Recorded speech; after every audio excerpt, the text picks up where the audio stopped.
Today on 7th Circle Gaming, we've got a game I've wanted to talk about for a while. It's called Ultimate Admiral Age of Sail.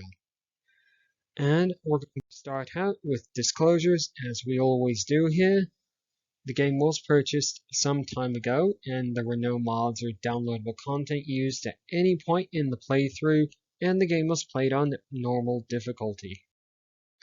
Immersion. The game is pretty immersive, we will admit to that. It is played in isometric perspective. There are more audio effects than there is music. Each mission represents a standalone challenge to configure and attempt to optimize the data that feeds into it. However, difficulty, the options are pretty simple here. Just easy, medium, and hard.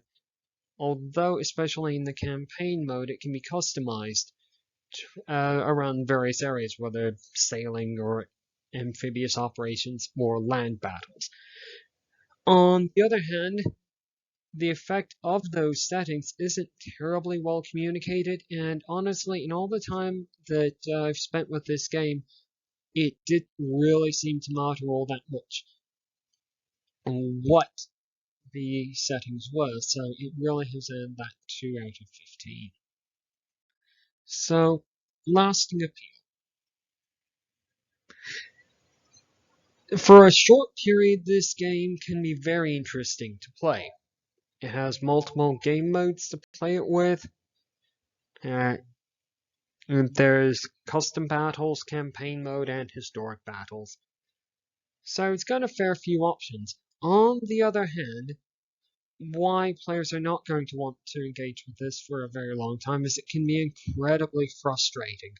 There are some issues with land battles and defensives and terrain, and the size of the map can often lead to issues where ships just get shoved to the edge of the map and there's really nothing that the player can do. So it really can be incredibly frustrating. Cannot stress that enough.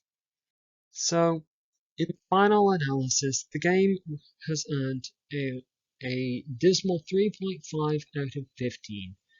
The frustration factor is very high with this.